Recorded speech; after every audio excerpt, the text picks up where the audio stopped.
hasta hoy servirle y trabajar para Él. Ok, vamos a este mes de noviembre, vamos a estar hablando de temas que son medulares en la iglesia, de cosas que hacemos por tradición, pero yo quisiera que las hiciéramos por convicción.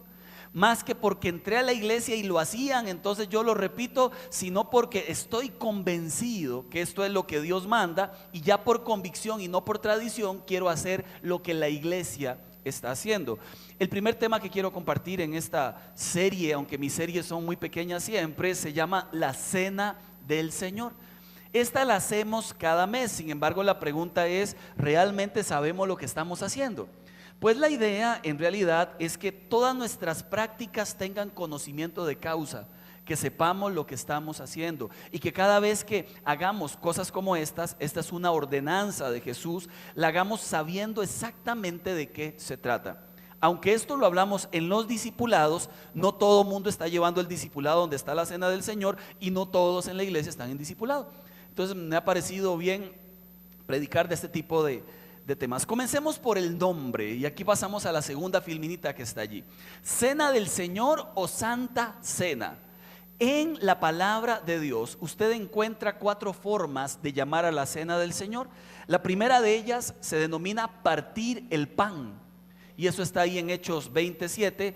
La segunda se le llama copa de bendición, Primera de Corintios 10:16. La tercera se le llama mesa del Señor, Primera de Corintios 10:21, y copa del Señor, Primera de Corintios 11:27. En ningún lugar en la Biblia se le llama Santa Cena. El concepto de Santa Cena no es que está en pecado el que lo dice así, para nada. Sin embargo, cuando decimos Santa Cena es un sentido de enfoque, de orientación, porque la cena pareciera que es el centro de atención y que ella por sí sola es santa. Cuando le llamamos cena del Señor, nuestro enfoque no es la cena, sino el Señor, que Él es quien santifica esa mesa. Nosotros de preferencia decimos cena del Señor, cena en donde aquel que estuvo en ella la santificó, la preparó y la compartió con su gente. Entonces, en lugar de Santa Cena, y quitamos el enfoque de la cena, lo cambiamos por cena del Señor y lo ponemos el enfoque en Jesucristo, el Rey y Señor de nuestras vidas. Ya con ese primer cambio quisiera hacer una pequeña comparación. Cuando antes celebraban la cena del Señor, primero partían el pan, daban gracias a Dios, comían. Esto quiere decir que yo me iba a la casa de Kendall con toda la prole y Kendall con toda la prole, y todo el mundo llevaba comida y juntos compartíamos una mesa, una cena. Entonces comíamos allí fajitas y chorizo y todo el montón de cosas ricas, ¿verdad? Luego de que partimos el pan y comimos la cena, al final de la cena tomábamos vino y cerrábamos recordando a Jesús como el Señor Salvador, que murió, que resucitó y que volvería. Esas eran las cenas que se celebraban en la antigüedad. Cuando Jesús se sienta con los discípulos justamente a celebrar la cena, lo que celebra fue esto, una cena. Ahora, ¿por qué nosotros lo cambiamos a un poquito de vino, un pedacito de pan al final de un culto? Porque evidentemente los tiempos han cambiado. Ya no es tan fácil que familias enteras se junten a celebrar cosas como estas. Cuando hagamos grupos pequeños, posiblemente ahí vamos a poder hacerlo. Sin embargo, no es tan fácil ahora en estos tiempos hacer algo como eso, pero qué lindo volver a ese modelo en donde familias enteras visitaban familias enteras, vivían en comunión, compartían y en medio recordaban a Jesús como Señor y Salvador.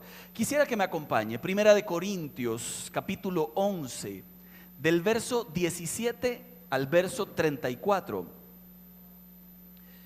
Primera de Corintios 11, del verso 17 al 34, es justamente la declaración del apóstol Pablo de la forma en que él lleva adelante la cena, la instrucción que él da y la orientación, porque en aquel momento había un serio problema en la forma en que llevaban adelante la cena.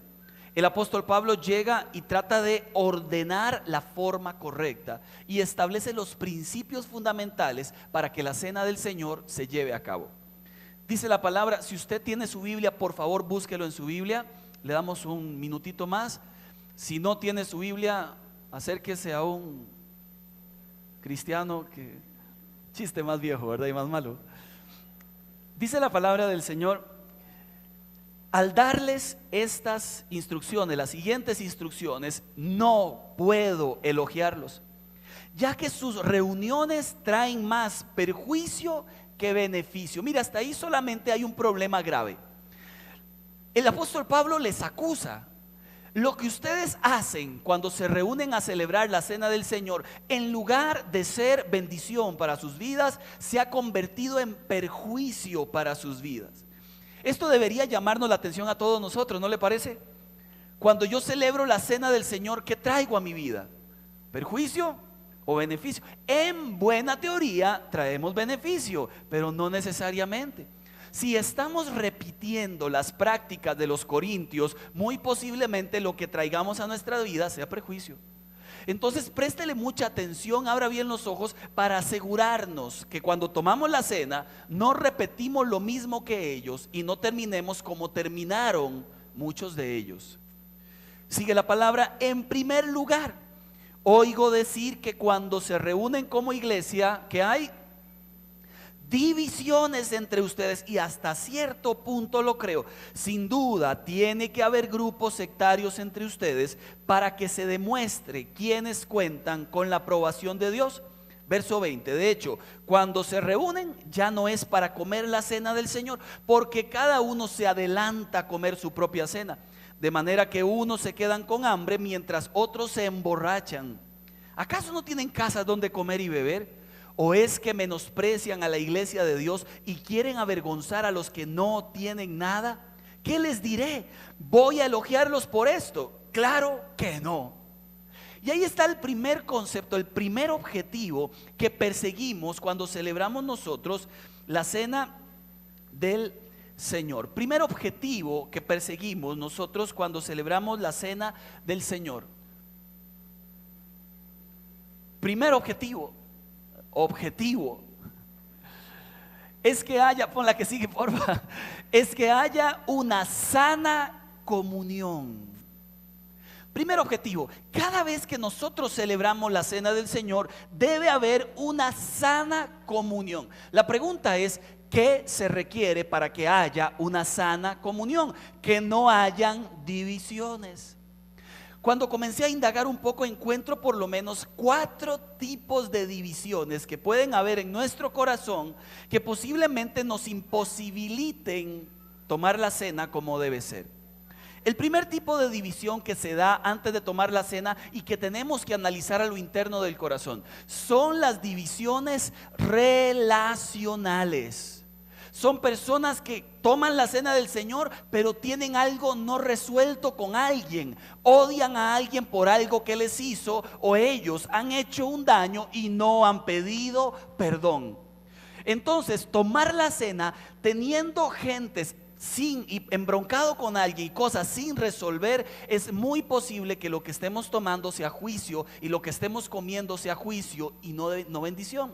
Porque si algo nos mandó el Señor a nosotros es a perdonar todas las ofensas. ¿Cuántas? Todas. Y qué fea esa palabrota, porque todas incluye todas. Lo cierto es que hay mucha gente que puede venir a una iglesia peleado con alguien, no haberlo resuelto y toma la cena. Eso no es bendición para su vida. Eso es un problemón para su vida, porque está comiendo en realidad juicio, y nos convertimos en las mismas personas que crucificaron al Señor en la cruz del Calvario. ¿Sabe qué es delicado? Que en este primer punto quisiera hacer algunas separaciones. La primera: cuando yo conscientemente he dañado a alguien, ¿qué debo hacer? Pedir perdón. Número 2, cuando yo inconscientemente he dañado a alguien, ¿qué debo hacer? ¿Y qué voy a saber? No sé qué he hecho. No puedo ir a pedirle perdón a quien no sé que le he hecho daño. Si soy consciente de que a alguien le he hecho daño, debo ir y pedir perdón. Ahora, tercer caso: ¿qué debo hacer si alguien me ha hecho daño? Esperar a que me pida perdón. Bíblicamente es yo buscando a la persona y arreglándome con ella. Pero si me hizo daño a mí, es la misma expresión de Jesús: cualquiera que no es capaz de perdonar, yo tampoco le perdono a él. Vaya usted y arregle la historia. Cuarto o quinto caso, el más delicado. ¿Y qué pasa si yo voy y trato de arreglar la historia y no se puede? Según Romanos 12, verso 18, cita literalmente: en tanto dependa de ustedes, estén en paz con los demás. Pero si no depende de ustedes, tenga paz. Le digo, hace un tiempo atrás tengo una persona que decía de mí, y bueno, a él le decían que yo decía, y a mí me decían que él decía, y él decía que yo decía, y yo decía que él decía. Lo cierto es que llegó un punto en donde yo afirmo que él me hizo un daño. Él afirmaba que yo le había hecho un daño. Yo comprendo que yo como pastor tengo una responsabilidad doble, porque cada vez que enseño debo vivir lo que estoy enseñando. Entonces llamé al prójimo y le dije: estimado prójimo, quisiera que nos reuniéramos y charláramos de lo que usted ha dicho, yo he dicho, todo el mundo ha dicho. Nos reunimos. Después de que estábamos reunidos, yo le dije: bueno, yo pienso esto y esto, pero perdón, de todo corazón, sí. Él se desahogó. Imagínese el diablo, el falso profeta, la bestia y Marco Vega. Ahí quedé abajo. Yo fui en un espíritu conciliador de decime, hablemos y perdonémonos. Él llegó en un espíritu de ametralladora y comenzó a rematar, raca, taca, taca, taca. Lo que dijo no solamente fue duro, fue doloroso, a mi entender no era cierto. Sin embargo, fui a pedir perdón y salí trasquilado. No sé si le ha pasado en algún momento. Entonces salí de allí, la primera intención de mi corazón fue: Señor, fuego sobre esa casa, destruye su vida. Porque hay una maldad en el corazón que está enraizada en malas actitudes. Inmediatamente mi corazón malvado lo detuve y dije: Señor, le perdono una vez más, aunque salí peor que al principio. Y comprendí un principio: hay gente a la que mejor es perdonarla de lejos. Hay gente que está tan dolida, tan manchada y tan arruinada en su corazón, que cada vez que usted se acerca te va a golpear. Entonces perdone, no hay quite, pero mantenga distancia. Yo hoy mantengo distancia, pero de corazón, cada vez que le recuerdo, le amo, le perdono y le bendigo en el nombre del Señor. Ya no le deseo el mal, porque hacerle o desearle el mal, como decía un escritor, es como tomarse uno un veneno y esperar que le haga daño al otro. Y yo no quiero pasar por la vida con algo como eso y luego llegar a tomar la cena del Señor: Señor, me uno a tu cuerpo, gracias por tu perdón, sin yo haber perdonado lo que me han hecho. Entonces, primer concepto: relaciones, divisiones relacionales. Segundo concepto son las divisiones doctrinales. Entonces, personas que se dividen de las iglesias porque piensan que aquella es la que tiene la verdad, y algunos dicen: desde que llegué a Vida Abundante mi vida cambió. Mentira. Desde que Cristo llegó a la vida cambió. Porque una iglesia, una estructura no cambia a nadie. Es solamente un poco de latas de zinc y además paredes que son del otro local. O sea, es solo un local. No es nada más que eso. Lo que cambia es Jesús. Una iglesia nunca cambiará a nadie. Es Cristo Jesús en el corazón de la persona lo que transforma. En aquella iglesia de Corintio pasaba algo muy interesante. Algunos decían: yo soy de Apolos, yo soy de Cefas, yo soy de Pablo. Y Pablo se enoja y dice: ¿acaso Apolos, Cefas o yo, alguno murió por ustedes? Y son personas que se hacen seguidores de hombres, de denominaciones. Y yo soy de esta y yo soy de esta otra. Yo me imagino cuando lleguen al cielo y el Señor diciendo: pasen los de Vida Abundante del Este por aquí, los de Vida del Sur, ¿dónde están? Acomódense un poco más a la derecha. Y ahí los bautistas, y ¿dónde están los pentecostales? Vamos. Ahí va a decir sencillamente: pasen los que han sido comprados con la sangre de mi Hijo. No hay denominaciones en el cielo. No existen. Eso lo hacemos nosotros aquí en la tierra, pero Dios lo aborrece.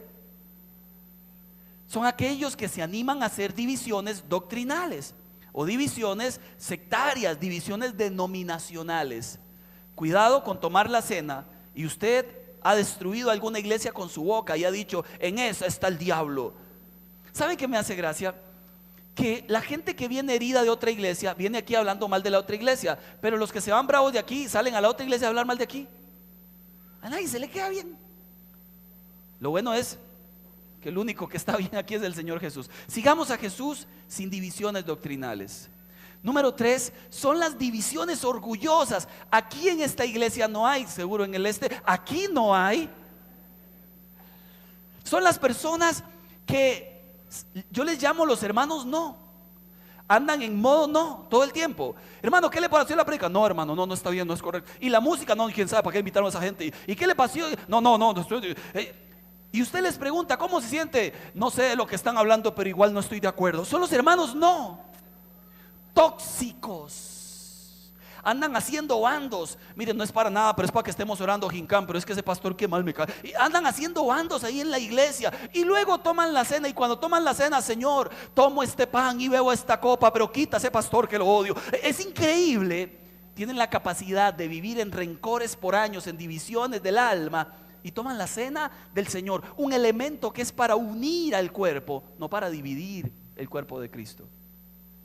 Ahí llevamos 3, divisiones relacionales. Número 2, divisiones doctrinales. Número 3, divisiones orgullosas. Y número 4, divisiones clasistas. Si algo aborrece el Señor, es lo que dice el verso 20, verso 22. Unos, se lo digo en versión Marco Vega 2012, unos se aturugaban comiendo y otros quedaban con hambre. ¿Sabe qué sucedía en aquel tiempo? Que mientras un hermano estaba padeciendo necesidad, el otro se la tiraba muy bien.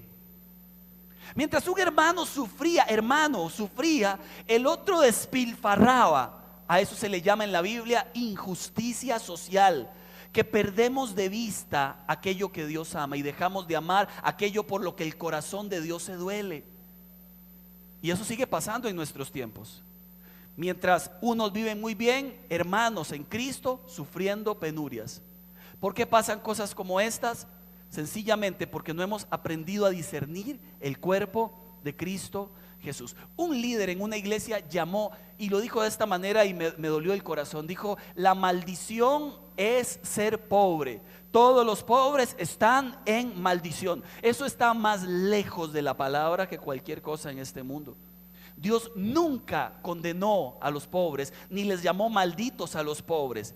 Dios dijo todo lo contrario: a los pobres los tendrán con ustedes siempre. También dijo: yo soy defensor de la viuda y del pobre. El que le da un pobre a Dios, le presta el bien que ha hecho, se lo devolverá con creces. Ese es el Dios de la Biblia, un Dios que defiende al pobre y que tiene la iglesia para que apadrine al pobre, no para que lo vea morirse de hambre mientras yo boto la comida. Nunca, nunca, por favor, bote comida, porque a veces es cruel. Y hacemos grupos sectarios. Me junto con este porque este sí me entiende, y me junto con aquel otro porque hablamos el mismo idioma. No manches. ¿Sabe? Ahí pasa por la vida en una... Y le digo, si yo soy honesto, yo creo que todos en el fondo tenemos algo de clasista, dependiendo del nivel donde nos encontremos. Jack y yo vivimos en un barrio que es bonito. No es un barrio lujoso, es un barrio bonito. Sin embargo, hace un tiempo atrás llegó al barrio una familia que desentonó con todos los demás, porque a esta familia le llamamos los reggaetoneros del sabor. ¿Los conoce? Son de los que ponen música reggaetón toda la noche hasta las 4 de la mañana y tienen un carrito con unos baffles que son más grandes que el carro, ¿verdad? Y pum, pum, pum, pum. Ahí están las canciones de la gasolina y ahí está sonando toda la noche y usted no... Y luego tendían la ropa y los calzoncillos ahí en el portón principal y yo le dije a Jackie: mi amor, yo siento que aquí no calzamos. ¿Clasista? ¿Clasista o no? ¿Qué me importan los calzoncillos del hombre? Clasista. Allá él, que la gente le conozca en el barrio cómo los usa. Los míos no van a estar ahí, pero allá él. Sin embargo, nos convertimos en clasistas y escogemos con quién andar y escogemos. Cuidado, porque es una de las actitudes que Dios aborrece. Llegué a Colombia en un vuelo. Me llama la atención porque yo siempre vuelo en mi clase. Y cuando llego al avión, yo generalmente no vuelo en primera clase, es más caro y solo es un poquillo más de comida. Lo cierto es que una de las bendiciones de la primera clase es que comen bien y entran de primero. Y doble maleta, no, en realidad sí hay algunas cosas ahí. Pero así vale el tiquete. Llego a Colombia y de verdad dice, pasen los de primera clase. Entonces los de primera clase. Sin embargo, no entramos directamente al avión, porque el avión estaba lejos del hangar, lejos de la puerta, estaba como a unos como 1 kilómetro, teníamos que montarnos en un bus. Fue muy curioso porque la gente de Colombia dijo, bueno, al bus se montan primero los de primera clase. Entonces se montaron de primero, pero ¿quiénes se montaron de últimos? Nosotros, los plebeyos, ¿verdad? Los de atrás. Sin embargo, ¿quiénes quedaron de primeros a la hora de salir y montarse al avión? ¿Sabes? Es un principio bíblico. Es un principio bíblico. Los primeros, cuidado, y terminan siendo los últimos. En el reino de Dios no hay clasismo. Para Dios todos son exactamente iguales. Más de uno podrá llegar allá arriba, Señor, yo pagué primera clase. ¿Y dónde me firma? Más o menos. ¿Sabe cuál es el problema con algo como eso? Que el clasismo no tiene que ver con plata, tiene que ver con una actitud del corazón. Hay gente pobre clasista y hay gente con muchos recursos. Tengo varios amigos de muchos recursos que son más humildes. No tiene que ver con plata, tiene que ver con un corazón deformado, con un corazón herido en el alma. Lo cierto es que la gente que vive en divisiones relacionales, doctrinales, orgullosas y clasistas deben primero pedir perdón a Dios antes de tomar la cena. Y si hay un asunto sin resolver, deben decir a Dios, Señor, ni bien termine esta reunión, voy y resuelvo el asunto que tengo por resolver. Pero no me voy a animar a tomar la cena y comer para mi juicio y comer para mi condena. Necesito hacerlo bien. Segunda característica que vamos a recordar en la cena del Señor es el sacrificio, la resurrección y la venida del Señor. Le pido por favor que busque 1 Corintios 11:23, verso 26. 1 Corintios capítulo 11, verso 23 al 26. Justamente las palabras del apóstol Pablo que utiliza y que usamos nosotros para celebrar la cena. Porque yo recibí del Señor lo mismo que les transmití a ustedes, que el Señor Jesús, la noche en que fue traicionado, tomó pan, después de dar gracia, lo partió, dijo, este pan es mi cuerpo que por ustedes entrego, hagan esto en memoria de mí. De la misma manera, después de cenar, tomó la copa y dijo, esta copa es el nuevo pacto en mi sangre, hagan esto cada vez que beban de ella en memoria de mí, porque cada vez que coman este pan, beban de esta copa, proclaman la muerte del Señor hasta que Él venga. Segunda lección de vida cuando tomamos la cena es que no se puede tomar a la ligera. Estamos recordando su sacrificio por nosotros. Cuando tomé la cena por primera vez, yo venía con una maestría en pecado, pecaba con ganas. Cuando tomo la cena, descubro que Dios me ama a pesar de mi pecado, que limpia mi pecado, que me llama a su reino. Y tomar para mí el pan y tomar la copa significó un llanto de 2 horas. Recordaba aquella canción del hermano Octavio que decía, te lloré todo un río. Y ahí estaba yo llorando y llorando y llorando. No podía entender cómo Dios tan bueno, en medio de mi miseria, me invitara a su mesa. No podía comprenderlo. Aquí le digo algunos asuntos importantes. La invitación que Dios nos hace es muy personal. Prácticamente nos lleva a su lugar, nos sienta a la mesa, nos sirve la cena. Y lo que está diciendo es, quiero que estemos a cuentas, usted y yo.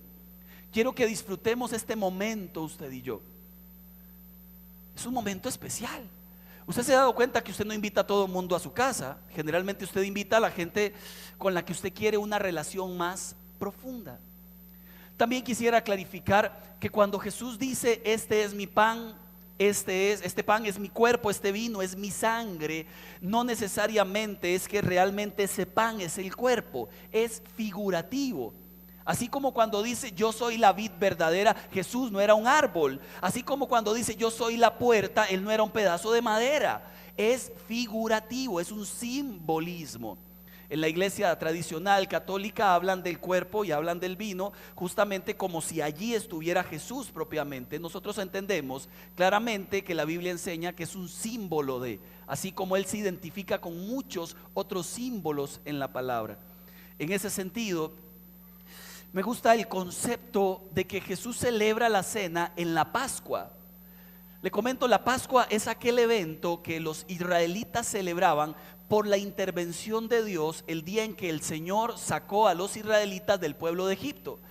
Todas las familias debían reunirse, matar un cordero y con su sangre embarrar las puertas, los marcos de las puertas, los dinteles de las puertas. El ángel de la muerte venía sobre la ciudad y donde no encontrara la sangre del sacrificio del cordero, podía matar al primogénito de esa familia. No encontró la sangre en todas las familias de Egipto, ni siquiera en el faraón, y todos los primogénitos murieron. Pero cuando el ángel de la muerte pasó sobre las casas de los israelitas, ninguno murió, porque estaban marcados con la sangre de un cordero. Jesús, cuando celebra la Pascua, no solo la celebra, sino que la vive en carne propia. Él dice: soy yo ese cordero. Sacrifíquenme a mí, y todo aquel que me reciba, mi sangre cubrirá las puertas de su corazón. Pasará de una vida de muerte a una vida real. Tendrá ahora vida en su propia vida por causa de mi sangre en él. ¿Qué recordamos cuando celebramos la cena? Un sacrificio como nadie más en el mundo lo ha podido hacer. ¿Qué recordamos en la cena? Recordamos inmerecimiento, recordamos indignidad. Recordamos que no merecíamos absolutamente nada más que un castigo, pero Él puso su cuerpo en el lugar nuestro. ¿Qué recordamos en un momento como la cena?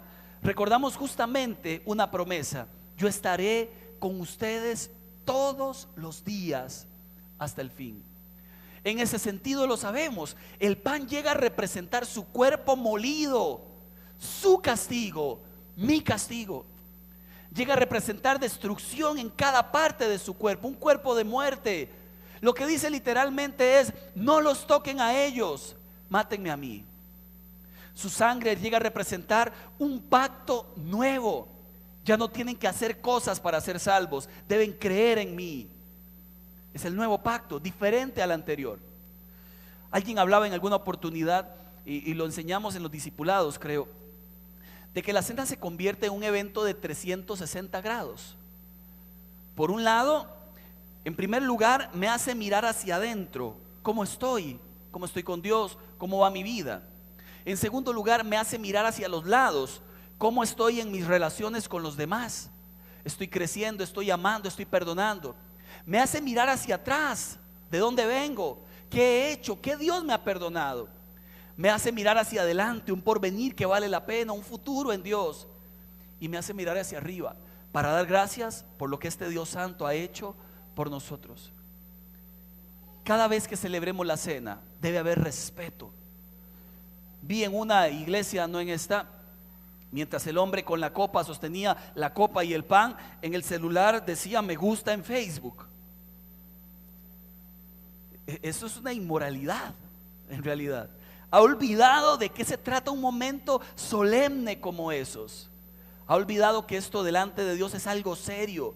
Estamos recordándole a Él que murió, que resucitó, y estamos recordando que también además va a volver por nosotros. Debe tomarse en serio. Y la tercera razón por la cual celebramos la cena del Señor es que es un llamado a la santidad. Mire por favor el verso 27 al verso 32 de Primera de Corintios. Por lo tanto, y voy a clarificar bien este versículo: cualquiera que coma el pan o beba de la copa de manera indigna será culpable de pecar contra el cuerpo y la sangre del Señor. Hasta ahí ya leemos lo demás. Usted lee algo como eso, hace un escaneo de su vida y encuentra algo. Sea honesto. Cada vez que usted hace un escaneo de su vida, encuentra algo que no está bien. Yo también. Si realmente lo que el versículo dijera es: si usted ha pecado, no celebre la cena, ¿quién la podría celebrar? ¿Y nadie? Bueno, yo tal vez. Nadie. Todos fallamos todo el tiempo, de muchas maneras. Si realmente fuera por algo de nosotros, no podríamos celebrar la cena. El Señor se está refiriendo, por lo menos en este primer versículo, el apóstol Pablo se refiere al desorden que había para celebrar la cena. Indignidad de personas que mantienen divisiones familiares. indignidad de personas que mantienen divisiones doctrinales, divisiones de orgullo, divisiones clasistas.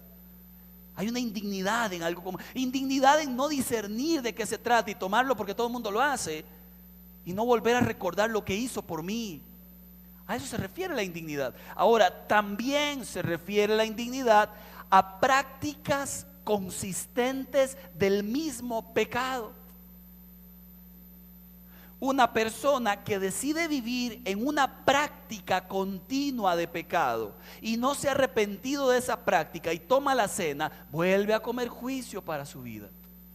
Porque lo que Dios anhela de nosotros no es que no tomemos la cena, sino que abandonemos lo que tengamos que abandonar para entregarnos al señorío de Jesús. Hace un tiempo atrás me peleé con Jackie o ella conmigo, porque los pastores también peleamos. Y mientras discutíamos, yo me enojé, ella se enojó, me metí para el cuarto, era la hora de la cena. Y Jackie me dijo desde la cocina: hey, va a comer. No sé si le ha pasado algo como eso. Algunas veces le he dicho: no tengo hambre, y las tripas suenan, el orgullo, ¿no? Pero esa vez yo dije: ¿qué culpa tiene mi estómago? Yo puedo seguir enojado con ella, pero enojado lleno. Entonces le dije: sí, ya voy. Entonces llegué a la sala, me senté a la mesa, ella se sentó a la mesa, y en medio de la comida, bueno, hablemos, ok, hablemos. ¿Qué es lo que quiero decirle con esto? Que cuando aún usted y yo hemos fallado, Él nos sigue invitando a la mesa. Él no es que no quiera que celebremos la cena. De hecho, la cena es un mandato de Dios. Igual que el bautismo es un mandato de Dios. No son opcionales. El que no se ha bautizado y el que no toma la cena está en desobediencia con Dios. Son mandatos de Dios. No son cosas que yo elijo. Él las mandó, punto. Y lo hacemos por obediencia. Pues en este sentido, la idea es que una persona que viva una práctica de pecado abierta y sencillamente no ha dejado su práctica, yo le sugiero o se arrepiente y no lo practica o no tome la cena. ¿Puede una iglesia decirle a alguien que no tome la cena? La Biblia enseña que esto es algo muy personal. Dice: examínese cada uno de ustedes. O sea, es un asunto personal mío con Dios. Sin embargo, como iglesia, uno sí puede establecer parámetros claros. Porque al final la responsabilidad queda sobre la persona, ya no sobre la iglesia. Persona que vive prácticas de pecado. La idea es: venga a la mesa, hable con Jesús. Señor, estoy harto de vivir esto, voy a hacer algo, tomo la cena, me pongo a cuentas contigo y abandono el pecado. De eso se trata la cena. Un momento de intimidad, un momento de revelación de mi alma, un momento en donde yo declaro: soy miembro de una congregación, además he sido bautizado en obediencia y decido abandonar prácticas de pecado. Tome la cena sin problema. De lo contrario, vamos a leer lo que sigue. Verso 28, y vuelvo al concepto de individualidad. Así que cada uno debe examinarse a sí mismo antes de comer el pan y de beber la copa. Porque el que come y bebe sin discernir el cuerpo, come y bebe su propia condena. Por eso hay entre ustedes muchos débiles y enfermos, e incluso varios han muerto. Si nos examináramos a nosotros mismos, no se nos juzgaría, pero si nos juzga el Señor, nos disciplina para que no seamos condenados con el mundo. Así que, hermanos míos, cuando se reúnan para comer, espérense unos a otros. Si alguno tiene hambre, que coma en su casa, para que las reuniones de ustedes no resulten dignas de condenación. Los demás asuntos los arreglo cuando los visite. Creo que les conté hace mucho tiempo atrás. Estoy en una iglesia de invitado, estoy con un pastor amigo, con un líder de jóvenes que trabajaba conmigo, y hay una señora que cae endemoniada. Usted recuerda que eso era muy común hace mucho tiempo atrás, ¿verdad? Y las iglesias eran las iglesias de los puros demonios, y pasaba todo el mundo ahí en el suelo y revolcado.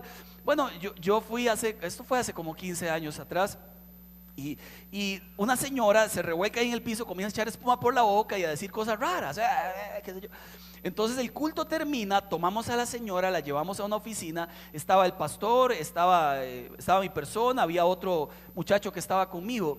Y en medio de la psicosis y la loquera: Señor, Padre, libera a esta señora. Comenzamos a orar los tres. La señora entra en trance y se sienta, con los ojos en blanco y comienza a echar espuma por la boca y a decir, y a hablar raro.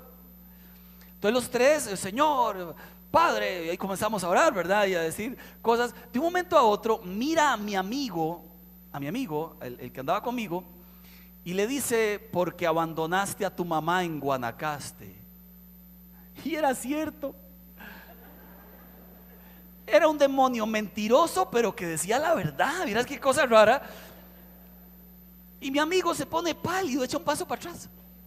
Mira al pastor que está a la par y le dice al pastor, porque te subes al altar a ver mujeres. Esa era la tarde de la revelación. El pastor solo atina a decir, cállate mentiroso, solo atina. Y se puso feo porque está uno, está dos, sigo yo. Yo veo la escena, pero yo soy sabio, hermano, yo soy sabio. Entonces hago marcha atrás, pip, pip, pip, pip. Y cuando me quedo atrás en una esquinita, esta fue mi oración. Señor, perdona todos mis pecados, pero no permitas que me avergüencen, Dios. ¡Qué cristianismo falso! Después de orar, mire, fue la oración más del alma que he hecho en la vida. Hago así y me paro otra vez, ¿verdad? Como el guerrero valiente. La señora me mira con los ojos en blanco y me dice, así te tuve, pero te dejé ir. Yo estoy parado muy fuerte y por dentro hace alguien. ¡Qué bañazo santo! Entró otro pastor de camino que parecía que era el único que estaba bien. Mira a la señora y le dice, sale en el nombre de Jesús. ¿Y a ustedes qué les pasa? Y ya, la señora pega un grito, sonríe. Y yo, ¿por qué sonríe? Casi le arruinó la vida a todos. Me doy cuenta que en la vida o se está bien o nos va mal. Pero no podemos jugárnosla. Debemos estar bien, para que no le pase el chiste de la señora. Debemos estar bien. ¿A qué me refiero? Dice la Biblia, cualquiera que coma el pan o beba de la copa de la manera indigna será culpable de comer el cuerpo de Cristo y su sangre.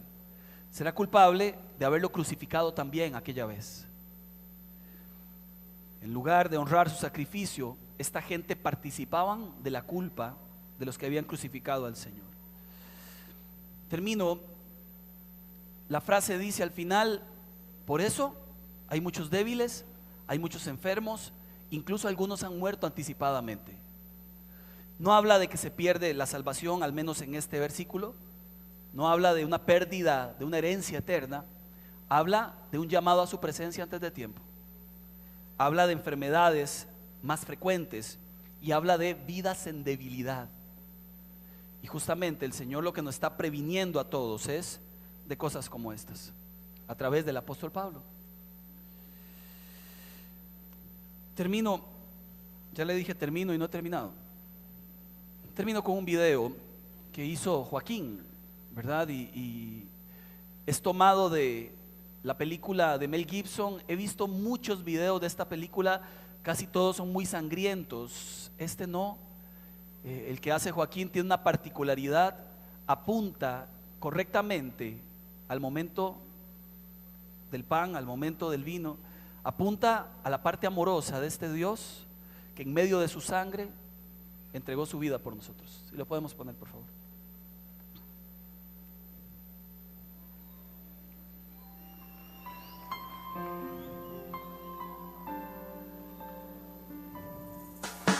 De tal manera me amó que su vida no escatimó,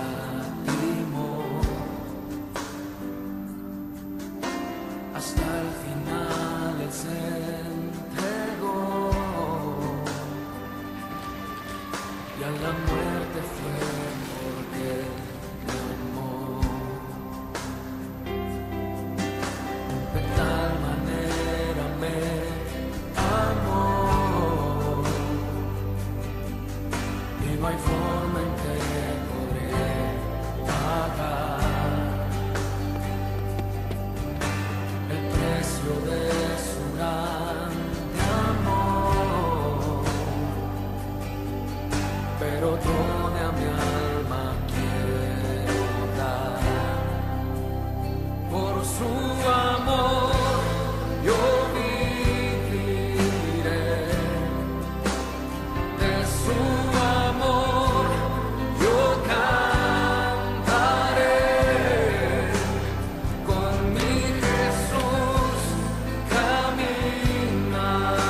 Nishmati Allah Nathaf.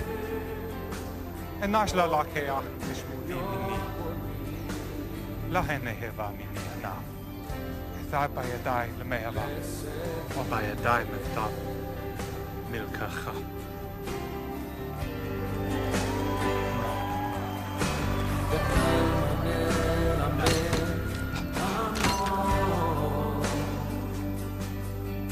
Su vida no escatimó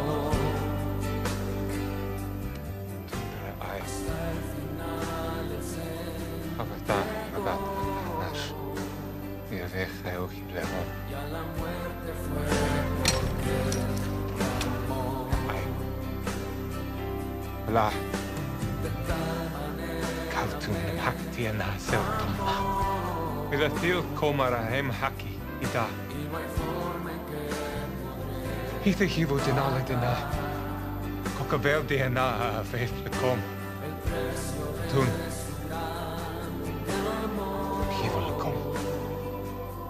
Tun maha anang ibi. toda mi alma quiero dar Matinda undi. Koste. Hai. La idea shababa him yati. con mi Jesús caminaré. Kabilule. Wa okulu. Tenau kishmi. Il komi hiv.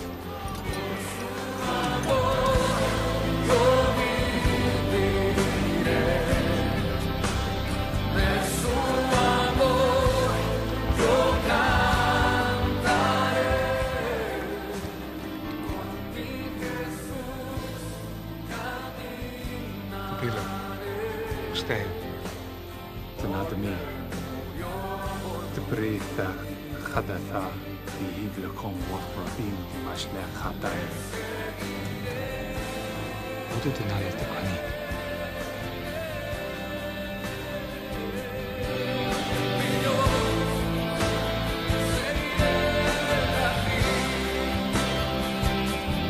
te amaré. Por su amor yo viviré. De su amor yo cantaré. Con mi Jesús caminaré. Porque me amó a mí. Por su amor yo viviré. De su amor yo cantaré. Y con mi Jesús caminaré. Porque murió por mí. Le seguiré y el Señor, yo te seguiré con mi alma, mente y corazón. Vamos a tomar la cena del Señor con tres cosas en mente. Vamos a disfrutar comunión con Dios, con los hermanos. ¿Pueden dejar las luces así? Vamos también a hacer un repaso en nuestra mente. Si gusta, se pone de pie, por favor. Vamos a hacer un repaso en nuestra mente sobre qué cosas debo resolver y qué cosas debo dejar atrás. Señor, mientras repartimos los elementos, queremos un instante orar delante de ti, un instante, Señor, sentarnos a tu mesa con una conciencia, Señor, clara. Hemos fallado muchas veces, Señor, de mil maneras. Sin embargo, hoy venimos a tu mesa porque nos invitas a ella, Señor. Porque tu amor es incomparable y en medio de de nuestra imperfección, pues quieres que lo hagamos bien una vez más.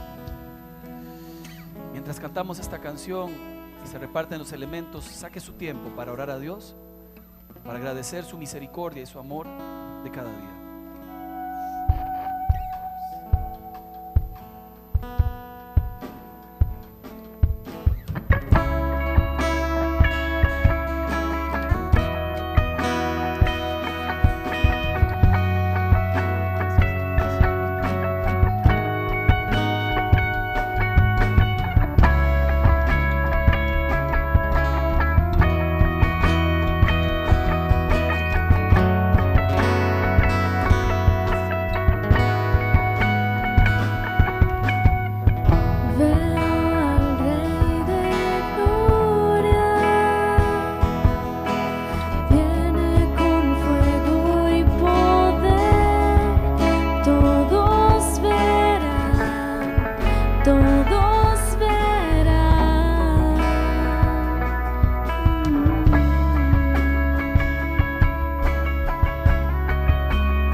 Veo su amor y gracia, mi pecado perdonó, le alabaré,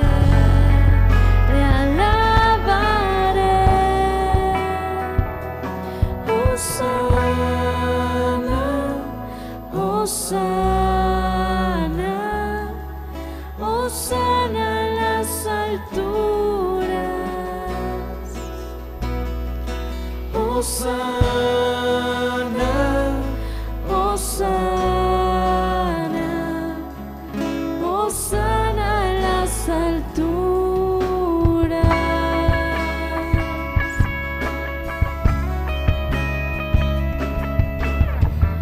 Veo cómo se levanta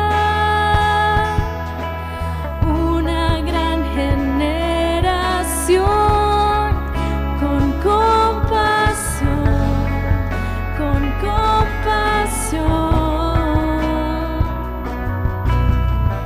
Veo avivamiento al buscarte y al orar. Me postraré, me Podemos decirle a Dios, postraré. Hosana, Señor. Hosana, Hosana, Hosana en las alturas. Hosana, Hosana, Hosana en las alturas.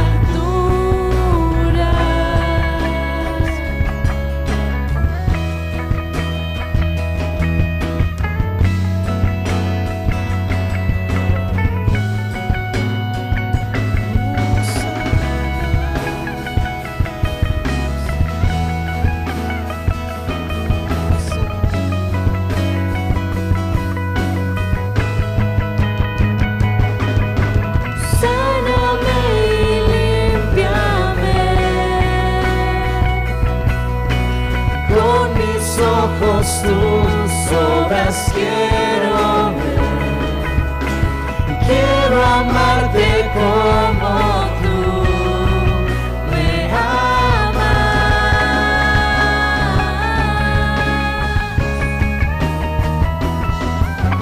Muéstrame tu corazón, Todo lo que soy, Señor. todo lo que soy por tu reino, Dios.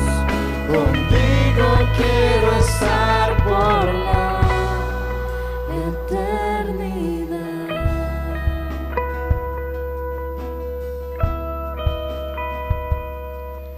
Sáname y límpiame, con mis ojos tus obras quiero ver. Quiero amarte como tú me amas.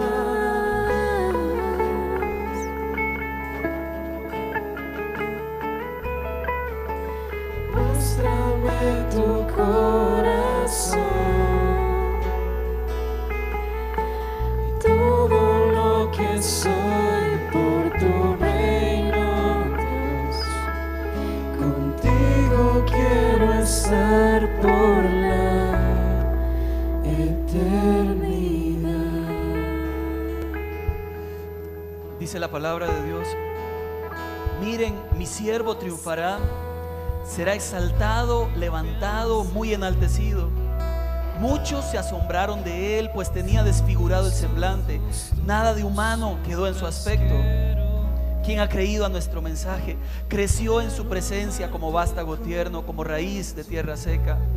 No había en él belleza ni majestad alguna. Su aspecto no era atractivo y nada en su apariencia lo hacía deseable. Despreciado y rechazado por los hombres, varón de dolores, hecho para el sufrimiento. Todos evitaban mirarlo, fue despreciado y no lo estimamos. Ciertamente Él cargó con nuestras enfermedades, soportó nuestros dolores, pero nosotros lo consideramos herido, golpeado por Dios y humillado. Él fue traspasado por nuestras rebeliones, molido por nuestras iniquidades. Sobre Él recayó el castigo, precio de nuestra paz. Y gracias a sus heridas fuimos sanados. Todos andábamos perdidos como ovejas, cada uno seguía su propio camino, pero el Señor hizo recaer sobre Él la iniquidad de nosotros. Maltratado, humillado, ni siquiera abrió su boca. Como cordero fue llevado al matadero, como oveja enmudeció ante su trasquilador y ni siquiera abrió su boca. Después de aprenderlo y juzgarlo, le dieron muerte. Nadie se preocupó de su descendencia. Fue arrancado de la tierra de los vivientes y golpeado por la transgresión de su pueblo. Se le asignó un sepulcro con los malvados y murió entre los malhechores, aunque nunca cometió violencia alguna ni hubo engaño en su boca. Pero el Señor quiso quebrantarlo y hacerlo sufrir, y como Él obedeció su vida en expiación, verá su descendencia y prolongará sus días y llevará a cabo la voluntad del Señor. Después de su sufrimiento verá la luz, quedará satisfecho por su conocimiento. Mi siervo justo justificará a muchos y cargará con las iniquidades de ellos.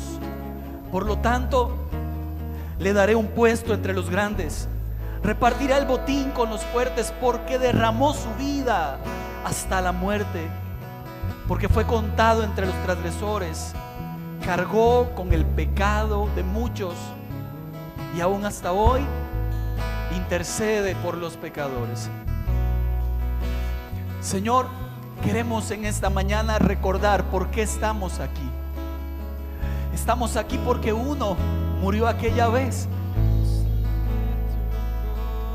Estamos aquí porque uno amó a su creación, porque uno no se detuvo, llegó hasta el final. Estamos aquí por tu amor, Jesús. Y hoy recordamos tu cuerpo molido en mi lugar, tu cuerpo destruido por mi culpa. Gracias por cada golpe recibido que era para mí, Señor. En el nombre de Jesús podemos comer, por favor. Quiero amarte como tú me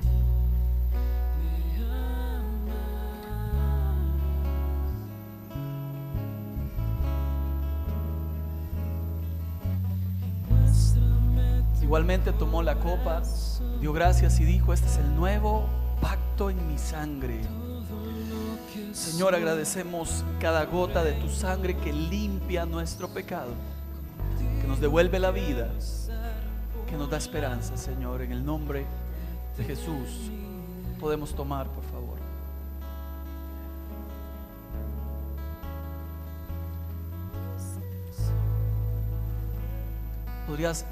Podríamos terminar con los brazos arriba diciéndole a Dios: Hosana, Hosana en las alturas.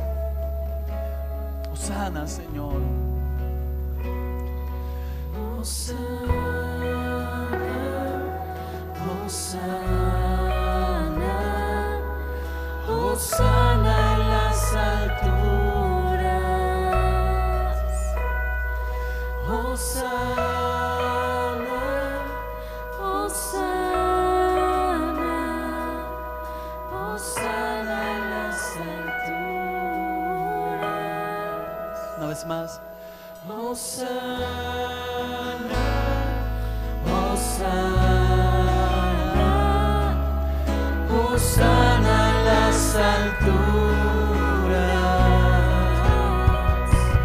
Hosana, Hosana, Hosana en las alturas. Hosana,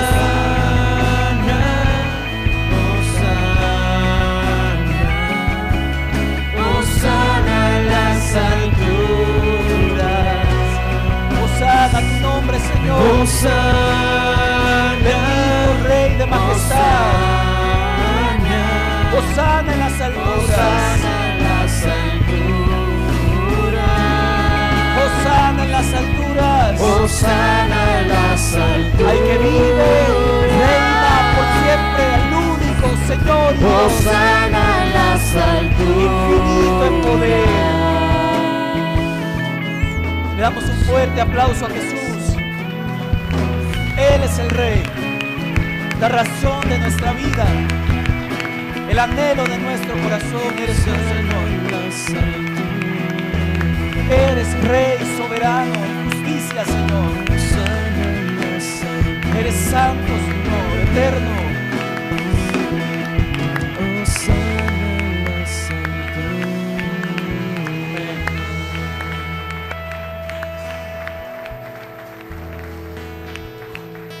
Que la paz de Cristo esté con todos ustedes.